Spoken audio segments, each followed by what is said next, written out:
Thank you very much. Tiffany Stone, University College, and I'm going to talk a little bit about Shakespeare and the stage, and the way features about the stage affect the way Shakespeare writes his plays. Because Shakespeare was, of course, an actor as well as a playwright. So firstly, I'm going to see how we can see some actors in the plays of Shakespeare. I've shown you a picture here. It's of a man called William Kemp, and he was an actor who played the fool. We have this picture because William Kemp, as well as being an actor, was also rather a famous Morris dancer. And this was a book he wrote about the 9-day Morris dance he made from London to Norwich. Well, he was an actor for Shakespeare's company, a fool player, until about 1600. At that time, he left the company seemingly in disrepute and angrily went off to dance a Morris over the Alps. Here is Kemp featuring inside one of Shakespeare's texts. This is a little bit from Romeo and Juliet, and you can see that the stage heading, instead of saying "Enter Peter," says "Enter Will Kemp," and that either shows us a moment when Shakespeare is writing with Will Kemp in his mind, or at least when the prompter is deciding who to cast in that part. Well, all of Shakespeare's fools from the time when Will Kemp was there are extremely foolish. We have Constable Dull, we have Dogberry, Bottom in Midsummer Night's Dream. But then, as I say, Kemp leaves and a new fool is acquired for the company, and we also have a picture of him.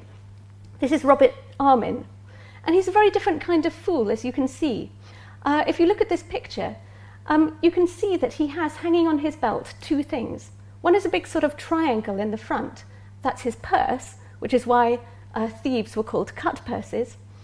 On the left is his inkhorn. That's a horn which has an inkwell, a quill pen, and a little knife to trim the pen. If you wander around with an inkhorn, you are broadcasting to everyone that you might need to write in pen at any time, that you're a literary person. Now, from 1600, when Shakespeare's company acquires this fool, suddenly all the fools in Shakespeare's plays become cerebral, wise, actually more trenchant and knowing than anyone else in the company.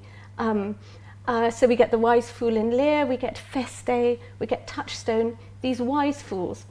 And I'm simply showing you this so that you can see that Shakespeare's plays are shaped to his acting company, and that is really hardly surprising.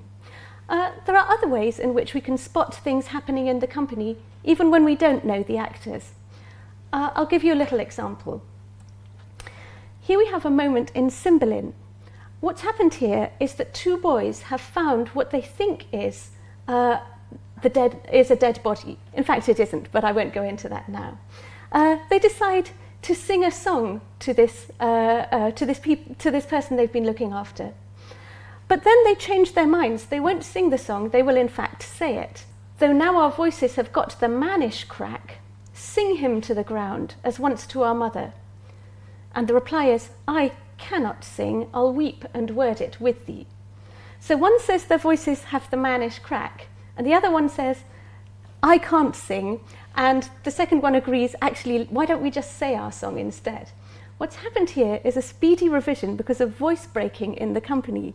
These two boys were clearly originally supposed to sing the song. We even have music for the song they were supposed to sing. But at some point, a revision has had to take place to deal with the fact that their voices are going. So having looked at that, I'm now going to look more specifically at the way plays were put together and at how that affects the way that plays were written. In particular, and this is something that has fascinated me for a long, long time, I'm going to look at what texts actors were given and how that affects the way the plays were written in the first place. So what did actors learn plays from? Well, what they were given was something that looked a bit like this, and I'll explain its features to you. This is what's known as an actor's part. It's called a part because it's just part of the play. The actor doesn't have the whole play. This is the part for Orlando in a Robert Greene play called Orlando Furioso. What this part consists of is everything the actor is going to say as Orlando, but nothing that will be said to or about him. You can see he has a long cue, a long line, at the end of which are the last 1 or 2 or 3 words he's to listen out for before his next speech. So he has an entire strip of everything he's going to say, but very much without context. He doesn't have the arc of the narrative, but he does have the arc of his own character's progression. And this is what actors learned from. So what the actor has is everything he is going to say in the play, but nothing that will be said to or about him, cues aside. And there are various other things he is not given. He doesn't know whether he's in dialogue with one or several actors. He doesn't know how long he has before his next cue. Will he say something, immediately be cued and immediately say something again? Or will he say something and 12 people will come on and do a dance and kill one another before he gets to speak again? It's not clear from this. So he does not have much narrative sense, but he has a great deal of sense of his own character. So what happens when we think of plays in these terms? Well, amongst other things, we must remember that actors learned texts such as this by themselves at home. They didn't learn them with the other actors present. Here's an example which says, "The player so beateth his part to himself at home that he gives it right gesture when he comes to the scaffold or stage." I have another example of that, but I'll hop past that. How did actors who had learned those separate parts so far from the narrative work together to put on a production? This picture helps explain. This is actually a medieval picture of a medieval play about the martyrdom of St. Apollonia. And that's St. Apollonia in the middle there, being martyred by having her teeth pulled, which is why St. Apollonia is now the patron saint of dentists. Around her are fellow actors, but the person I'm interested in is this one, the prompter. The prompter holds a book and a baton and indicates with his baton when the next actor should speak. And as you can see, he's something rather like a conductor, a modern conductor. And when you think actually of an orchestra, if you imagine you're playing the bassoon in the orchestra, you're not going to be given the entire score of music that you're going to play in. You're going to be given your bassoon part. And that's a little bit the way early modern performances took place. But what does this mean for Shakespeare? I'm going to show you a few examples. Here's Hamlet, a bit from Hamlet. This is the entire cued part for Ronaldo. And I'm going to look not at his cues, but at his words. This is what the actor will see. "I will, my lord, I did intend it. I very well, my lord, as gaming, my lord, that would dishonour him, but my good lord, my lord, I would know that," etc. The actor sees that he is to say "my lord" repeatedly. This gives him rhetorical information about how to play that little stripped role. He knows that he is obsequious. He probably thinks he'd better say "my lord" in an amusing way. He knows that something happens in the single sentence where he doesn't say "my lord." It closes in the consequence at "friend" or so and "gentleman." That's when Polonius, with whom he's talking, loses his place. Ronaldo has to put him back in his place. I think this tells him to be a bit annoyed. He forgets to say "my lord." He's bored with his interlocutor. Anyway, this is a part that, as you can see, helps to stage itself by rhetorical devices put in the part. Let me show you something else an actor might look for. Looking again at an actor's part, we have to imagine the actor turning or quite possibly unscrolling what was sometimes called his roll, because it was handed to him rolled up. So imagine the actor playing Olivia unscrolling this roll. You don't have to read any of the words at all to see that the text moves from prose to verse halfway through this scene. Now, what's happening in the play is that Olivia is talking to Viola, and Viola is dressed as a man. And Olivia, at this moment, falls in love, in this scene, falls in love with Viola.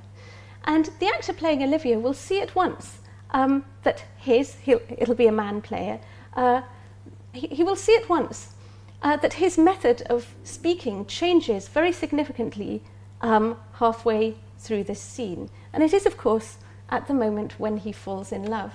That sounds a little reductive, but you could clearly fall in love with a gesture, because we have various stage directions from the time saying he falls in love as a thing you can do. So the actor will see that what he would call this is a change of passions.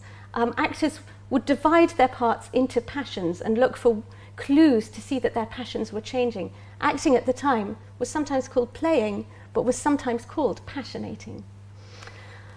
Again, I think I'll hop over this one, and let's go straight to this one. This is a moment when an actor would read his text in one way, but when we see it in context, we'll see it in a different way. Here's the actor playing Salanio. Salanio is listening out for a cue of "have my bond." And when he hears "have my bond," he's going to say, "It is the most impenetrable cur that ever kept with men." A cur is a dog. He's going to say something insulting. So he's listening out for "have my bond." And now let me show you the bit of Merchant of Venice in which this occurs. And I'll read it out to you. But imagine you're Salanio listening out for "have my bond." Jew, that's Shylock. I'll have my bond. It's the cue. It is the most impenetrable. I will not hear thee speak. I'll have my bond. It is the most impenetrable, and therefore speak no more. I'll not be made a soft and dull-eyed fool, to shake the head, relent, and sigh, and yield to Christian intercessors. Follow not. I'll have no speaking. I will have my bond. It is the most impenetrable cur that ever kept with men. As you can see, this text that we might read in a linear fashion actually anticipates and in fact demands these early interruptions. And again, we might think of a musical analogy where the music sometimes demands that you go back to the beginning and play through again. So this, I'm going to suggest, is Shakespeare scripting for actors and playing to their strengths. Obviously, the actor playing the Jew, Shylock, will know that he speaks his cue many times. The actor playing Salanio may or may not have that information, but the actors can play games with one another using devices such as this. And these are all ways in which plays that are not very collectively rehearsed. Actors tended to have one collective rehearsal before performance. These are all ways in which plays can stage themselves, although they are not very collectively rehearsed. Sticking with the Merchant of Venice, Shylock repeatedly gives out early cues. Here's an example of ill luck, is it true, fourscore ducats, etc. What's going to happen as a result of this is that actors, the people to whom Shylock is speaking, will be continually interrupting him. And Shylock does repeatedly say that no one will listen to him, that no one hears him through. And the text stages itself such that that will indeed happen. This is my last slide. I'll show you Shakespeare. I've shown you Shakespeare writing for actors, receiving that kind of text. As I say, he was a theatre man, and theatre was the element in which he thought. So here he is playing a little game with this whole idea of cues and parts. This is Beatrice saying in Much Ado, "Speak, Count, 'tis your cue." It's your cue, it's your moment to speak, but it's what we would call a meta-dramatic or a meta-theatrical joke. And here he is in A Midsummer Night's Dream, where he has actors putting on plays from parts. At first he has them rehearsing and being so poor in their rehearsal that they cannot in fact tell the difference between the part, the lines they're to speak, and the cue, the lines they're to listen for. Peter Quince, who's their prompter, says, "You speak all your part at once, cues and all." Well, here in the performance, the actors have finally learnt the difference between cues and parts, and they're delighted by it. "O wicked wall, through whom I see no bliss, cursed be thy stones for thus deceiving me." "The wall, methinks, being sensible, should curse again." "No, in truth, sir, he should not. Deceiving me is Thisbe's cue. She is to enter, and I am to spy her through the wall."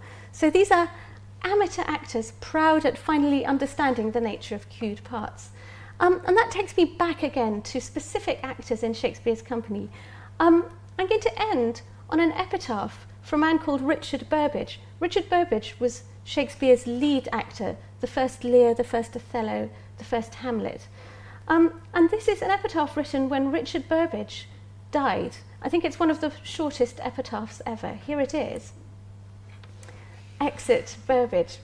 But what I like about it is it isn't just an exit, it's a cue of exit, as you can see from the long line before it. This is Burbage's final ever exit as he goes off into oblivion.